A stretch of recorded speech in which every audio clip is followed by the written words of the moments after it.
Yan guys, mga kasuki, gumagawa ako ngayon dito sa bahay.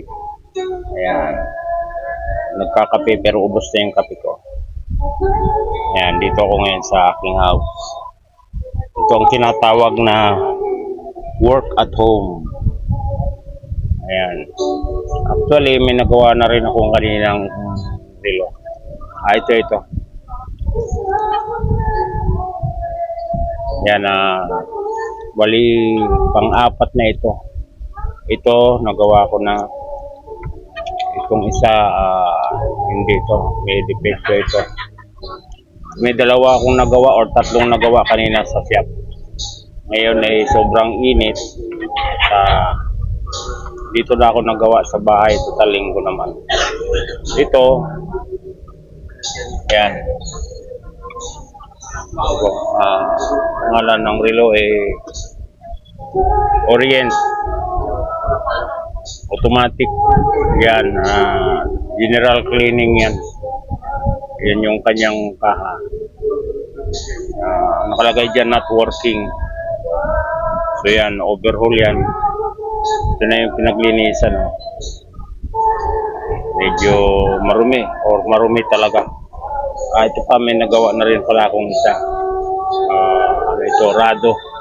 So isasalpak na lang yan sa kanyang kaha. Yan, tubog din yan, tubog. Okay na rin yan, working condition na rin yan. Pero may pinalitan tayong pyesa dyan. Ang pinalitan natin dyan ay kanyang hitan. Tapos binilhan natin ang bagong crown at saka palit fork. Yan. So yun, work at home tayo.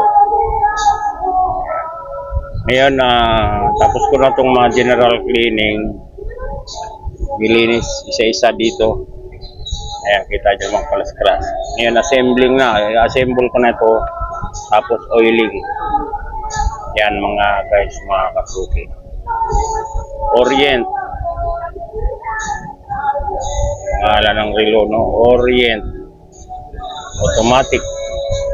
Yan, kasama natin to sa ating compilation. Mamaya pag okay na ito, kikita ko sa inyo na buo na, nakasalpak na rin kanyang kaha. Alright. Yan, good evening mga kasuki. Ngayon gabi na. Yan, actually kita nyo sa labas, gabi na. So yun, continuation ito ng work at home ako. Kanina kasi galing tayo ng Quiapo. So yun nga, namili ako mga battery, ano pang mga ibang mga kailangan sa shop. So ngayon ay araw ng Huwebes. Tama. So yun, bumili na rin ako ng bag. May bago akong bag. Ayan, wow. Kasi yung dati kong bag wasak na. So lagayan ng gamit. Medyo mura lang naman. Okay na rin to. Gusto ko kasi yung bulky. Hindi katulad yung may nabili ako nung una. Medyo ganon, tapos pahaba ito. Parang halos kagaya ng dati. Yan. So yung ginagawa ko ngayon mga kasuki, yan actually nakakalat dito sa baba yung gamit. Yan. Sa bahay ako ngayon. Andun yung sala. Andun sila. So dito meron akong working area. So yun ang ginagawa ko ngayon, itong mga gold-plated na relo. Naitampok ko na ito mga gold-plated na mga paggawa. Ito mga naiwan ito or ibang mga, pero nakasama ito doon bali mga ibang relo na kasama din doon, pero may mga dapat pang gawin, ika nga ganon, or may mga hindi na isamang dapat gawin although na natubog na siya. So yan, ito kagaya nito. Ayan maganda yung mga tubog niyan. Medyo iba lang ang video pagkagabi. Ito, ang kuha nito is natubog na nga. So in-overhaul natin. Then pinalitan na ng salamin yan. Hindi ganyan yung dating glass niyan mga kasuki. Ayan. Maganda na. Yung dating glass niyan parang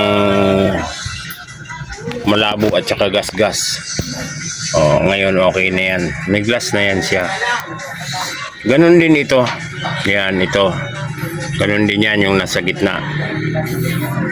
Bagong glass na rin yan. Kasi yung dating glass niya parang parang may mga crack-crack. Ganon din ito. Yung pala pagka tinutubog itong mga ganito, parang naluluto, no? Naluluto yung glass or plastic kasi actually ito plastic ito eh. Ganon din ito. Hindi ganyan itsura nung tinubog ito. Parang medyo may kulubot na gas-gas na konti. So nakuha naman sa bapping. So ito hindi binapping, hindi pinalitan ng glass. Ito lang dalawa pinalitan ng glass. Then ito naman, hindi ganyan dati yung itsura niyan nung dial. So nire-dial na yan. Ayan bagong dial na yan. Yan mga kasuki Yan. Dati kulay yan, parang kulay gray na marumi. Yung gilid niyan dito ito parang may mga mancha na. Ganun nga, parang mancha na pangit na tingnan. So pinaridial na nung may-ari na na rekomendasyon ko. So yan na yan siya. Ayan. Di ba? Maganda na. Working na rin yan mga kasuki. Ito ganun din, working na rin ito. Ayan, papansin nyo naman umaandar. Then ito namang isa, yan. Pinalitan natin to ng crown. Ayan, mapansin nyo yung crown nya, kulay gold. Ayan, original na crown din yan. Kasi ito yung dating crown nya, stainless. Although pwedeng tubog, pwedeng kapitan siya ng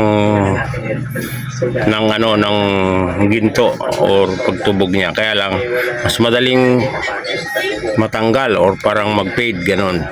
So ayan na siya. So yun dito ko na ginawa itong mga ito sa bahay kasi alanganin na tayo dumating ng nakauwi. Alam niyo naman pag nagkakiapo tayo at saka unang-una yung mga pagawaan doon mga 9 or 10 na nagbubukas, lalo na yung si kasamang Joel na gumagawa ng salamin at saka nagtutubog. Tanghali na, minsan ganun tanghali na dumadating. So yan. Yan na yun siya. So ito napalitan ko na, success na, napalitan ko na ng crown. Overhaul, palit crown, tubog,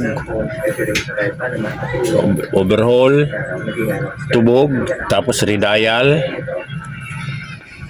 salamin, no? Ito pinalitan ng crown, overhaul, polish, tapos tubog. Ito overhaul, bagong salamin, linis, tapos tubog. Ito overhaul, yan, bagong salamin at saka tubog. Okay, so yan mga guys, mga kasuki. Work at home uli ako. Work at home at house. Yung mga kuwang ko, mga alagad, aking mga alagad. So yun, dito tayo sa aking working table habang nanonood ako ng aking YouTube din at gumagawa. So may mga iba pa tayong gagawin, may mga iba pa akong gagawin.